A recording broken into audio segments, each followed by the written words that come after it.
Welcome back to the Intercooler podcast, everybody. The car podcast powered by car finance specialist JBR Capital. This is episode 280 with Dan Prosser and Andrew Frankel. Andrew, I'm a little bit nervous about this episode because it could just descend into a right old moan fest, couldn't it? Yes. Middle-aged men. Oh, hold on. Probably. Hold on. Certainly me. Present company accepted. No, we must try very hard not to go full Meldrew on this, but yes. I fear we might. We might, yeah. Okay, well, let's try and keep it lighthearted. But I suppose the point is it should be relatable, shouldn't it? Because I think a lot of people listening to this will sort of nod along going, yes, drives me nuts, drives me nuts. So that's what we're talking about, all the stuff about driving that winds us up, all the stuff that we hate about driving. Yeah. So you can see why we're on fairly perilous ground here. How long's your list? Quite long. Yeah, mine's sort of medium long. Okay. Do you want to get us underway then with your first point?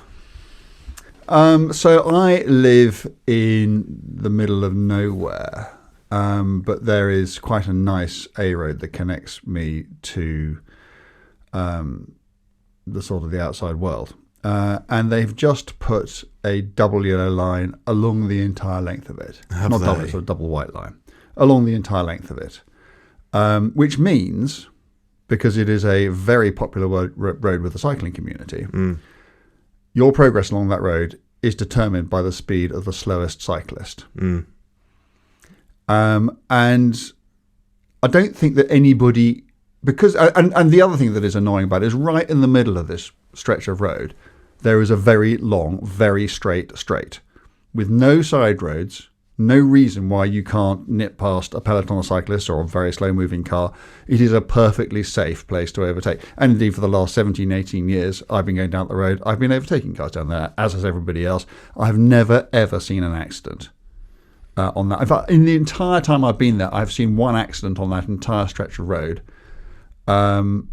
which was when a motorcycle bloke just fell off all by himself. He didn't come into contact with anybody else. He just went around a corner too fast and fell off, which is kind of like his fault rather than the roads, I would say.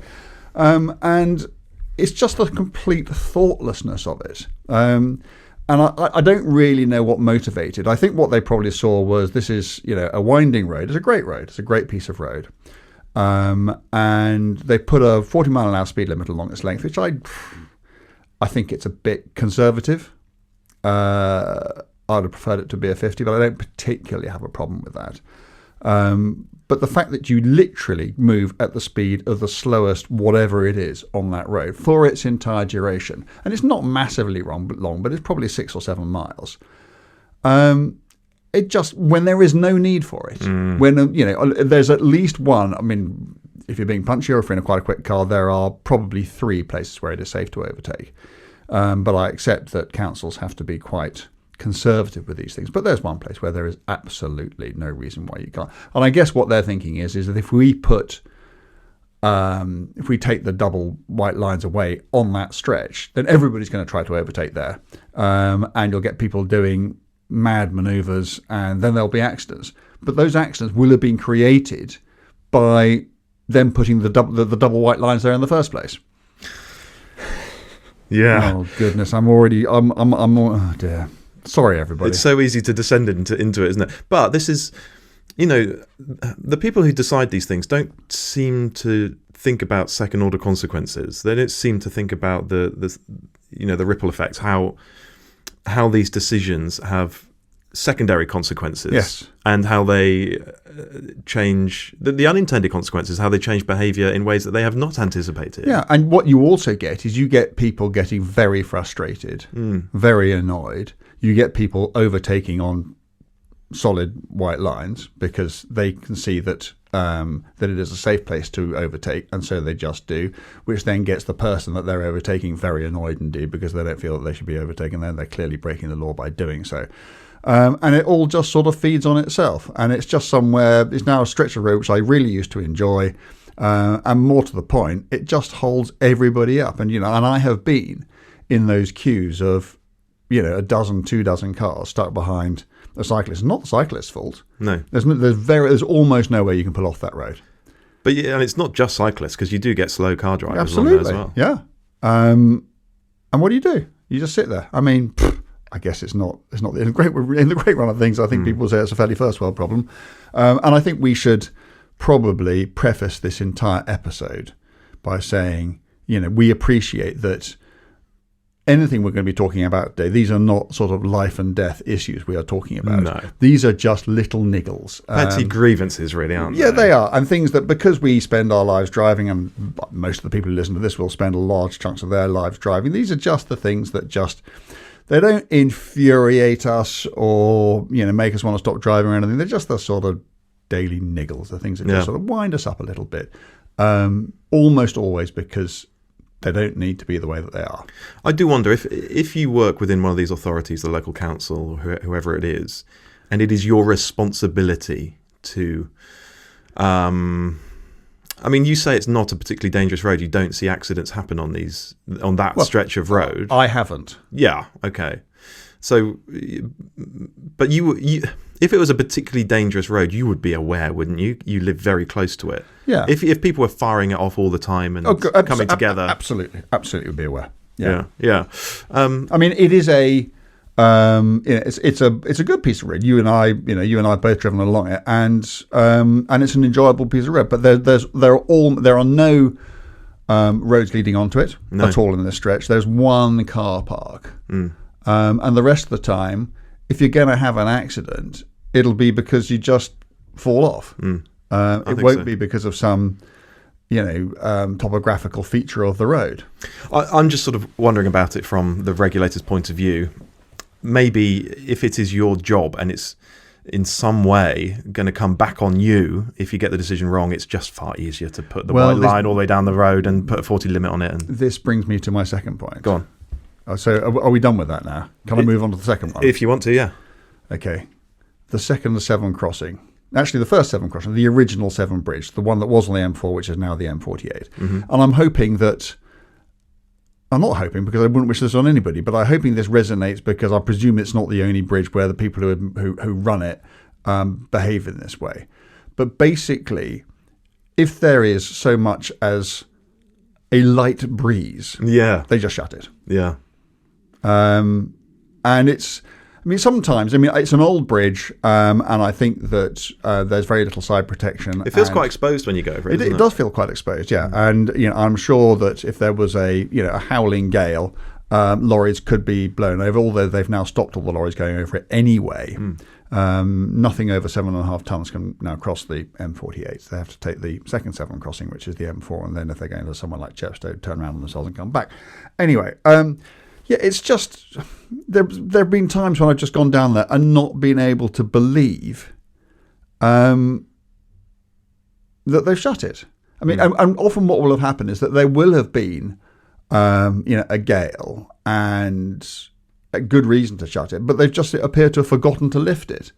They get lots of grief on Twitter and everything else, and people go and wind them up. I don't myself, but I just wish they thought a bit more. The reason they do it is is exactly what you said, is they don't want it coming back on them. They don't want to be liable They're for something not terrible, thinking about us, they're thinking about themselves and the consequences for them, not the consequences for us. And if it's shut, what happens is everybody gets sent down the M45 in the wrong the M48, sorry, in the wrong direction to the next junction where they turn around, go back down the M4 and then go over the second Severn crossing. And the queues that can turn up at that junction where the entire population of the M48 is trying to get off the motorway so they can turn and do a U and go back down the M4. And I don't think they care about that. No, they don't. That's the point I was going to make. Because that's just traffic. That has no comeback on them. Yeah. Whereas if, one van blows over or one car gets blown into another lane where it takes out another car, and the Met Office says, oh, well, there was a 30-mile-an-hour crosswind then. That then comes on then. So they're doing it to cover their backsides, not looking after the best interest of the motorway, of the motorist.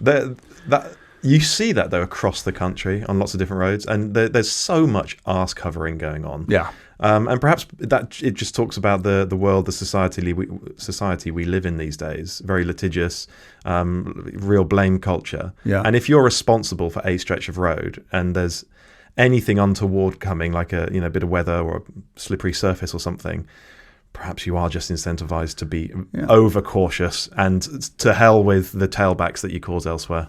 And there will be some people who listen to this, and this is just opinion. I'm not saying I'm right and they're wrong. Who will just think, well, for goodness sake, get over yourself. What we're talking about is somebody mitigating a risk which could have very serious consequences. And all they're asking you to do is to extend your journey by a few minutes, maybe sit in a bit of traffic, just get over yourself. Ultimately, in the great runner thing, it's not that important. I understand that. I do understand that, and I do agree with it. But I think, there has to be a degree of common sense. And the question is not whether you should shut the bridge or not, because clearly there are circumstances where you do need to do that. But when, in my entirely subjective anecdotal experience, they are just far too eager to do it, which makes me question their motives. Yeah, I agree. But also, if you apply that approach across every stretch of road around the country and you are causing tailbacks left, right and centre because of it, that has real consequences. People are losing time. There's bound to be some sort of consequence for the economy. Of course. And all those cars just sitting there in traffic with, engines on, creeping forward and emissions and everything. Yeah, there are all sorts of consequences. Oh, dear. They should, but the fact is, the roads in this country should be kept moving as much as possible because it's better for everybody. But as you say, there are clearly conditions and circumstances where it's just not safe to do so. Yeah. I want to offer my first one, and I totally accept that I'm absolutely in the wrong here for feeling this way, right? And my complaint here is totally illogical. But it's roadworks on the motorway at night that causes the motorway to be closed, right? And I'll explain why. It's late. You just landed at Gatwick at 11:30. You got to your car at gone midnight. You've got 3 hours home. Yeah. They've closed a huge chunk of the M4 for some works, and so you and actually lots of other people, because it's still reasonably busy at that time, are being diverted through Slough.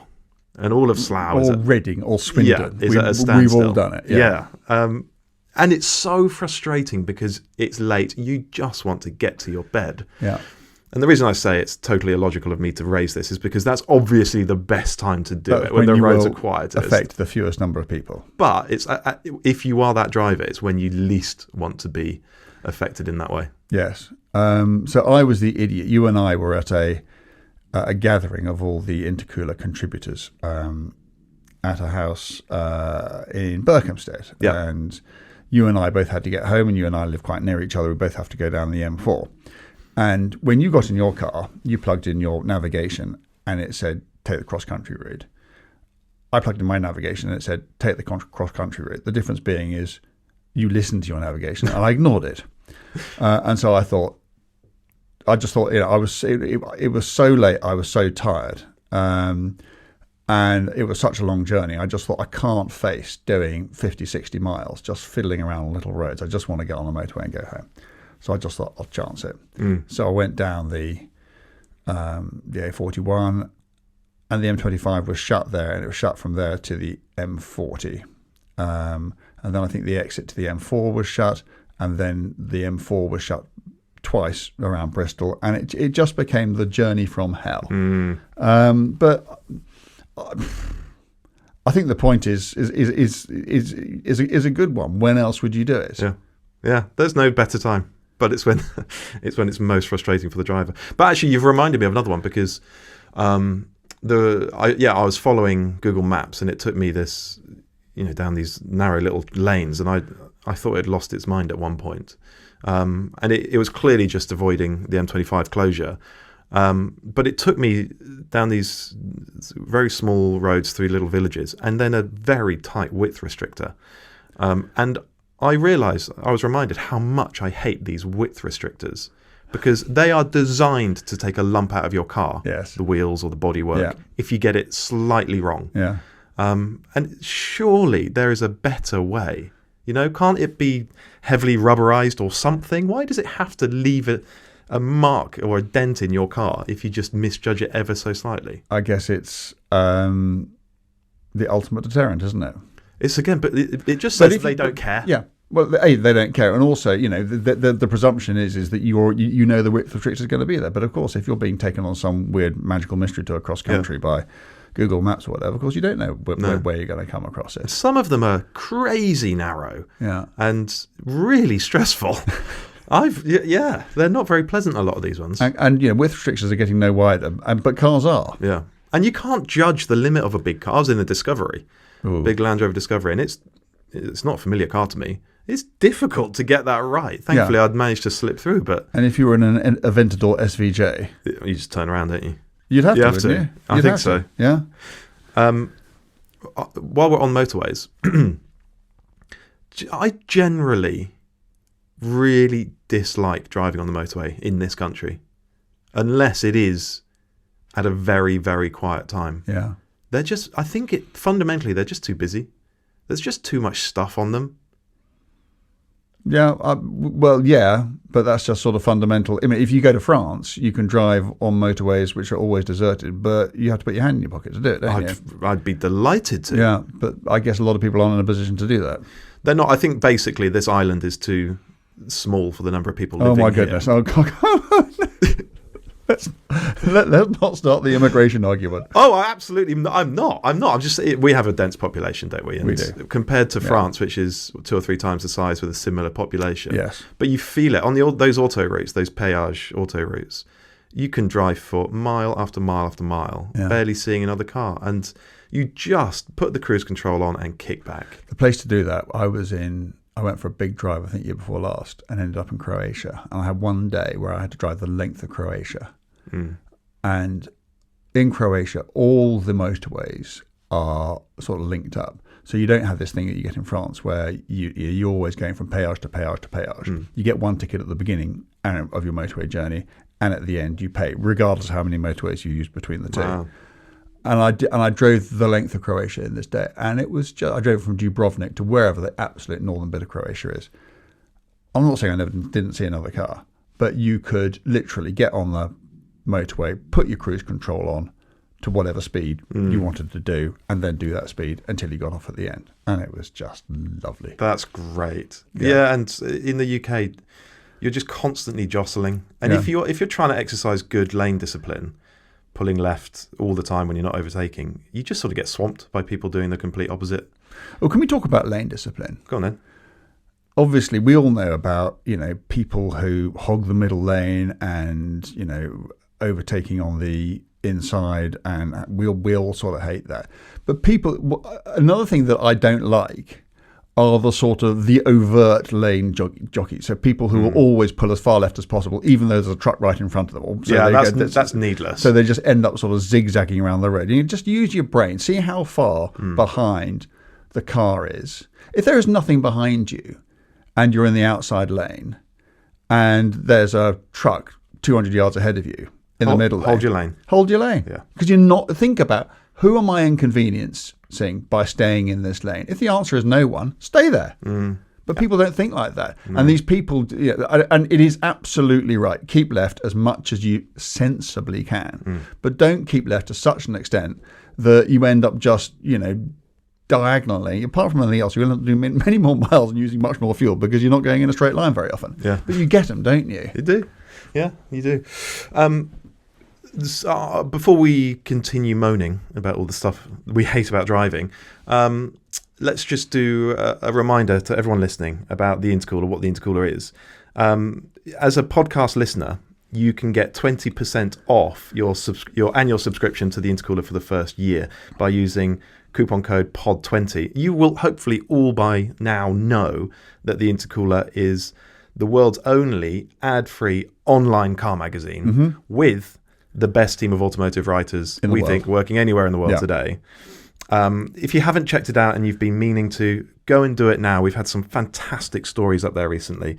A couple of weeks ago, we were the first to get the 3 very special water-cooled Porsche 911s together. So the GT3 RS 4 litre from the 997 series, the 911R from the 991 series, and the ST from the 992 series. Yeah. Andrew wrote a fantastic story. The video is coming soon, by the way, but Andrew's written a fantastic tale. And as a reminder, use coupon code POD20 at checkout to get your 20% discount. I like to think of this podcast as basically our shop window. That's what it is, yeah. You can browse and you can sort of, you can get a sort of bit of a flavour for Dan and myself and what we think about things, and and the guests that we have on, and obviously we talk a little bit about what's on the website and the app. But the website and the app is basically what we do. We do not spend most of our time recording this podcast. In fact, we spend a very, very small proportion of our time recording this podcast. And if you like this and you like if you like the approach, if you just like the view, and you sort of feel that as a motorist we're on your side, do just go and check out the website and app, because that's being given the keys to the front door, and you'll discover that once you're in, the place is enormous. It's got many floors in it, hundreds of rooms, all populated with the best possible stuff you could imagine. If that's not stretching the analogy quite a long way. And it's a great community. It's the quality of the comments beneath the articles. Don't read us. Read the comments. They're fantastic. Yeah. And shout out to everyone who contributes to those comment sections, because the standard, the quality is just super sky high. And two other reasons to subscribe. We are partnered with Supernatural Car Care, a leading car care company, and their thing is stripping away all the brightly coloured fluorescent dyes and the weird smelling scents that you get in a lot of these car care brands, but you don't with Supernatural. And every month we give away a full Supernatural car care kit worth 125 quid to a subscriber. And if you don't happen to be the lucky one, you can also head to supernaturalcarcare.com and use the coupon code TI10 to get a 10% discount. Andrew mentioned this podcast. If you subscribe to the Intercooler, you can listen to this podcast ad-free via whichever podcast app you normally use. And there's also a midweek show called Ask the Intercooler, where we answer your questions. That's only for paying subscribers. Yeah, and you're talking about what we're going back to talking about comments and how wonderful the comments are. If there's anything more wonderful than the comments, it's the questions that people ask us on that midweek podcast. They are so, I thought it would just be a lot of people going, my 3 Series is a bit knackered, what shall I replace it with? The questions are so interesting, probably more interesting than most of the answers that we give. And they're so well thought out. And so they're wonderful for us because it actually makes us think. And it's just it's become so popular among subscribers now, and you can see why, because it's as much about the community. And you learn so much about the way people think, what they like about cars, what they don't like about cars, but also you just learn how bright and intelligent, engaged and enthused they are about the whole thing. And it's an absolute joy to do. Yeah. And you can only listen to it or ask us a question if you subscribe. Yeah, head to the-intercooler.com/subscribe, or there'll be a link in the description. Go and check it out. Sorry, one last thing, which is I only mention this because it's also a unique feature of ours. All the stories that we write and our amazing band of contributors write, they're also voiced overwhelmingly either by Dan, myself, or the original contributor who wrote the story in the first place. And there's nobody else doing that. So what that means is that you don't have to find the time to get out your iPad or your telephone or whatever and read the story. You just have it in your ears, just like this podcast. Just driving to work, walking your dog, whatever it is you're up to. The entire content, certainly every news story that we put on the Intercooler website and app is there to be listened to as well as to be read. It is.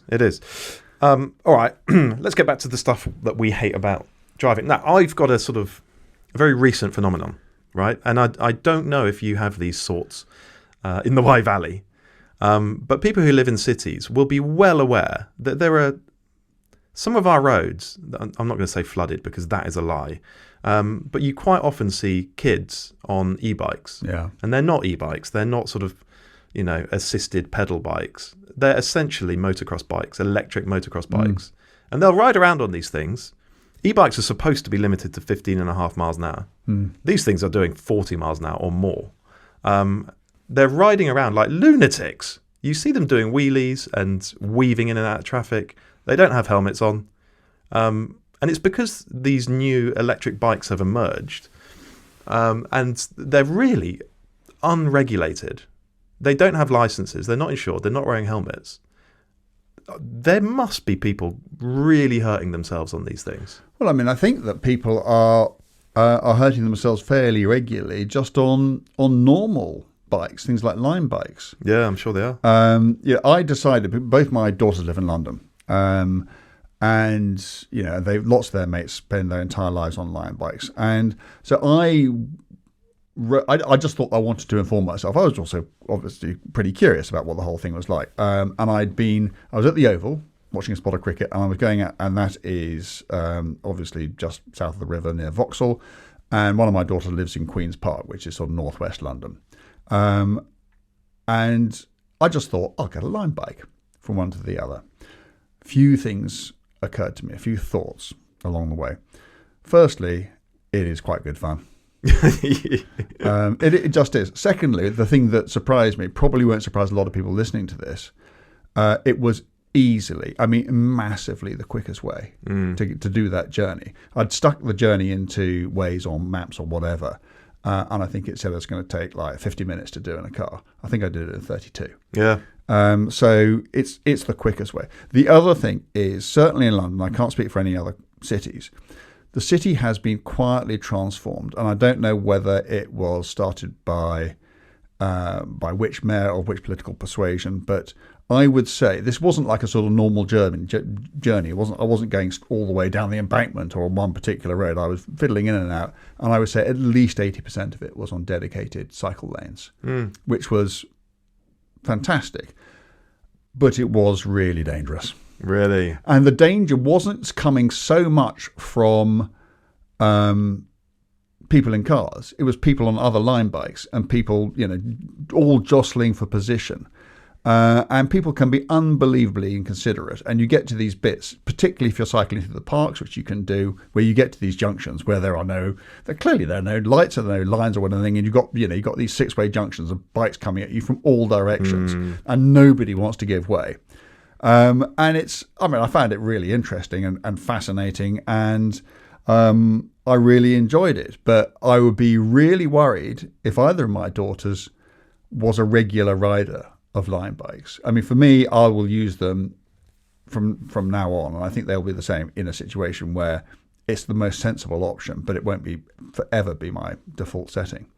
But there must be a massive increase in accidents.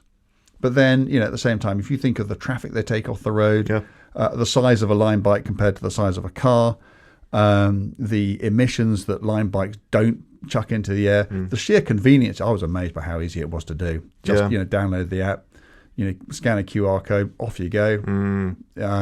It was great. I've never used a line bike or any sort of similar thing. We have scooters here in Bristol, which I have used a fair amount. But the bikes must just be, I think a lot of people just default to them, don't they? They don't bother with cars. They don't bother with their own bikes. No. They just hop on a line bike and away you go. Yeah. It is how it should work in a city, really. It is. Another observation I would make, and this is probably my slightly skewed perception, because I lived in London for 20 years before moving down to the middle of nowhere, and I was very much a Londoner, and I was very used to the way that London worked. And you sort of come back to it now as a pedestrian, and it looks the same largely. But in terms of the way that you interact with the traffic, it's not, because, there's no point listening for cars, because you get flattened by a line bike, which doesn't make any noise. And you have to be so careful when you're just walking and crossing roads. Yeah. And they don't pay any attention to any of the usual rules of the road. They just go because they can. And actually, the closest I've come to getting into trouble with a line bike was being flattened by one crossing a road in Hyde Park. Net, I think they have to be a force for good, but it's not as if they don't come without their considerable downsides too. Yeah. Right, go on, let's get back to your list. I've actually written about this thing. Go on. I call it the limpet. Yes. There's always a him. Okay, so what you're doing is you are driving down a motorway. It's probably quite quiet. It's quite early in the morning, it's quite late at night, so people tend to be quite tired. And what you notice, and it particularly happens if you're in an interesting looking car, but it doesn't always, it can happen in anything, is that there is a car behind you and it's just a bit too close and it annoys you. You're as far left as you can be, and it's just sitting there. And so you think to yourself, like, this is just making me very comfortable. So I'll just speed up, a few miles an hour and just sort of drop it a bit. And it speeds up with you. Mm. And then you think, oh, okay, I've got to limp it. So what I then do is, if I'm in a car with cruise control, I'll just knock the cruise control down by 1 mile per hour every 30 seconds or so. You can drop 20 miles an hour before they finally wake up, get bored, and overdo. And you're not being stalked. This isn't paranoia. They're just using you as their cruise control. Probably not aware they're doing it. No, I don't think they're aware at all. Yeah. No, it's just, they're half asleep, and all they're doing is some point in their brain is saying, if you just stay near these lights, then, you just do what they do. Yeah. But for that process to take place, it appears to mean that you have to be just they're very rarely sort of on your bumper, but they're always just a little bit uncomfortably close. And then, once you realise you've got to limp it, what you also then realise is you've got a person following you who is not paying attention. That's it. Yeah. And I don't want to be followed by someone who's not paying attention. No. I have, in extremis, to get rid of one, I've come off at a junction, gone over the roundabout and gone back on again. Just to sort of break their focus on you. Because I think it is dangerous and inconsiderate, and it makes me feel uncomfortable. And if it's late and I'm tired, I don't want that going on too. And usually it does happen on those very quiet stretches of motorway. Yeah. Do you know what I mean? Does this resonate with you at all? It does. It really gets to you though, doesn't it? Yeah. Yeah. No, it really does get to me. I can remember I used to get. I don't know why. I had an i8, a BMW i8 for a year, and that was the car that, of all the things that I've knocked about in, I've been very lucky. I've had, long-term McLarens and all that sort of, all the stuff that I've knocked about in, it was the i8 which attracted the most limpets. It was a proper it car when you had it, wasn't it? Yeah, it probably was. Yeah, 2016, I think it was a 16 plate car. I think it came out in 14, so it was a couple of years old. Yeah. But they just couldn't help themselves. You get on the motorway and there's one would appear. And I guess what happens is it gets into your brain. And sometimes you will think, I've got to limp it, and you haven't. You just got someone who's driving too close to you. But then if you just accelerate away, then that's fine. But yeah, it actually hasn't. I've got this Range Rover now, and it hasn't happened to me in that yet. But it'd be really interesting to see whether people listening to this have any idea what I'm talking about. I had it in the Audi S e-tron GT that I had for a while. Yes. Because it's a very striking car from the rear and the rear three-quarters. Yes. So people would just sit over your shoulder. I think what it is they're not trying to get... Well, we'll come on to... This is another one, but I'll get to this in a minute. I don't think with things like the Audi and with the i8... what they're trying to do is get a better look at your car, because that would suggest that they're engaged. I mean, they shouldn't be doing it, but they shouldn't. But they're engaged in the process. I think they just spot something which is easy to identify, and somehow that makes it easier for their brains just to sort of log on to them, and almost as if by radar, just follow everything they do. But seeing as we're on the subject, if you're driving a nice car, the people who, and it is almost always just natural enthusiasm, so I do understand it, but the people who just arrive in your back bumper and you can see them driving along on their own, holding up an iPhone, filming you, and the next thing they're doing is they're alongside you doing that, and then the sort of front three-quarter doing a fairly traditional tracking shot, which you have become unwittingly involved in, and then they're dead in front of you, and then they slow down because they want to get a better view. I absolutely hate that. I just find myself mouthing obscenities and just going, just leave me alone. Yeah. And I know that it doesn't come from a bad place. They've just seen some mad car which neither they nor I can afford, but I happen to be lucky enough to be in it. And they want to get a closer look, but it's not the right environment for doing it. It's a motorway where, there are, a large accumulation of missiles, all weighing more than a ton of metal, flying along at very high speeds, and you have to treat that environment with the respect that it deserves. And it's not a place to make home videos. No, it's not the time, is it?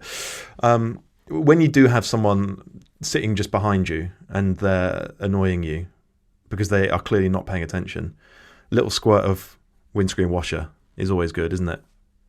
Oh, what, to get over the roof and onto them? Yeah. I've never done it. It's good fun. It's good fun. Just to try and snap them out of it. It does sometimes get their attention. Ooh. It's a good move. It would probably work well in something like that Audi because you've got a very good rake on the windscreen. Yeah. The Range Rover, it's not going to work, is it? It'll just go straight into the screen, doesn't it, on that one? Yeah, It'll just go straight into the screen. It'll just go straight into the screen. Yeah. So if you want to get rid of people following you, drive a coupe. Yeah. With a rakish screen. Yeah. Can I talk about badly designed junctions? I was hoping that you would. Good. There's one near me. So it's a sort of minor B road joining a bigger A road. Yeah. And twice a day at rush hour, there is a huge tailback for best part of a mile, maybe, yeah, certainly more than half a mile. And it takes 15 minutes to sit in this tailback just because it's a really tricky junction to pull out of. Yeah. Because you've got a lot of traffic on either side of the road moving quite quickly, and there are very small gaps, and you're looking for a gap on either side. And so it does take a long time for a single car to leave the B road and join the A road. And so because it's in itself quite a busy road, the tailback can take 15 minutes, maybe more, and it's just such a waste of time. And surely the authorities need to look at these bottlenecks, these pinch points, and go, that needs some attention. And I just think a roundabout, we're quite familiar with those now, would just keep the whole lot moving and be safer. But even roundabout, you are absolutely right. These are real and genuine problems. But even roundabout, so there's a roundabout quite near me where the traffic sort of comes down from the Forest of Dean and goes into Monmouth, and then the Wye Valley Road joins it. But the traffic coming from the right always has right of way. It always gets onto it before you do. And it brings out the worst in people because nobody ever lets you in. Nobody ever pauses just to let a car come in. And you know that these people, if they weren't in cars, if they're walking, if you're all just sort of walking instead of driving, everybody, no, after you. But because they're cocooned in their steel shell, they can behave like absolute bastards and they just don't care. In Jersey, where I grew up, every roundabout had this sign saying filter and turn. Okay, yeah. And these problems, that's not a big infrastructure project. That's just some signs. And then everybody takes it in alternate turns. And if there's nothing coming in, then you don't have to do it. And everybody's happy. And that's also, I would call that fair, wouldn't you? But, what you get is you get people. I had one yesterday. I was approaching this roundabout. And there were a couple of young, likely lads in a red polo who quite deliberately drove about 3 inches off the bumper of the car in front. And this is in traffic moving at like 1 mile an hour, just to make sure I couldn't get in. And I just thought, it's just pathetic. Yeah. But the problem is I'm afraid it is a part of human nature. If you put people in that environment, I'm not saying it's right, but it is clearly and observably what happens. And just a sign saying filter in turn would just sort all of it. Problem solved. It doesn't cost any money. Yeah. Actually, I try to be as considerate as I can on the road. I'm sure most people listening to this do. And you actually feel better when you are the one, the grown-up, the giving, magnanimous one who allows people out. Yes. It adds basically nothing to your journey. Yeah. But it just spreads a little bit of goodwill around, doesn't it? So, driving slowly. You're caught behind someone driving really, really slowly. I am someone who sometimes has to drive very slowly because I'm in a car which can't go fast. My 2CV, if it's going up a steep hill, there's a hill, one of the hills going out of Monmouth, it's not really going to do more than about 25. Oof. And I know, in my head, what I'm thinking is what I'd like to be thinking is everybody stacked up behind me is thinking, wasn't that lovely? It's trying really, really hard. Nice. But I know that's not what's going on. Yeah, they're raging, aren't they? Well, they're not. Never if they're following me because they're never following me for long because I have a wonderful way of solving the problem. Just pull over. If you're in a hurry, you're not going to be in the 2CV. Yeah. Okay? So you're clearly out for a recreational drive. So the time doesn't matter to you. It probably matters much more to everybody else. And this is the same, whether you're on a bicycle or in a caravan, in any kind of vehicle where you are going to hold up dozens of other people just pull over. Yeah. If it's easy and safe to do so, why wouldn't you? Why would you just? And I think one of the reasons is that people just don't think. Because they're not looking behind them and they're not aware of the problems they're creating. And if they are aware of the problems they're creating, maybe they don't care very much. And it's just such an easy thing. And that point that you make is you feel so much better about yourself if you do. And you get to feel all sanctimonious and everything else. And everybody wins. Even the person pulling over wins. And then, what you then do is you wait for a break in the traffic and then in your 2CV, you toddle off and there's nothing around you and you have a lovely time. You're not sitting there thinking, oh, God, come on. It just all goes. And I don't understand why people don't think that way. Do they sort of feel that, they somehow lose the game if they pull over or they're inadequate or people will laugh at them or what? I don't understand why they don't do it. It must just be, as you said, that they're not thinking. Which is bizarre to me. If I knew there's a minor tailback behind me, I'd be desperate to get off the road let them through. Yeah. I couldn't bear it. Of course. Because you wouldn't think about anything else. You'd be going, ooh. Yeah. And on those rare occasions where I find myself on a road it is almost always the 2CV. Sometimes the Land Rover is not capable of going terribly fast. And I can't pull over because there's literally no one can pull over. It kind of ruins my drive because I'm just so self-conscious of all the people that I'm holding up. My wife, if I had this conversation with her, she'd say, no, they're not thinking that hard. They're not that wound up. They're just sort of sitting there, talking to their children or listening to the radio and going where they're going, and they'll go there at whatever speed the road allows and get there at whatever time that results in. And they're not all like you with steam coming out their ears, hating everything and wanting you to, drive off a cliff. She may be right, but all I know is what I feel, and I hate holding people up. I hate holding people up much more than I hate being held up. Yeah. I couldn't bear it. No. I couldn't bear it. We are running out of time. This has been a bit like a therapy session. Do you have any others that you absolutely have to get off your chest before we wrap this one up?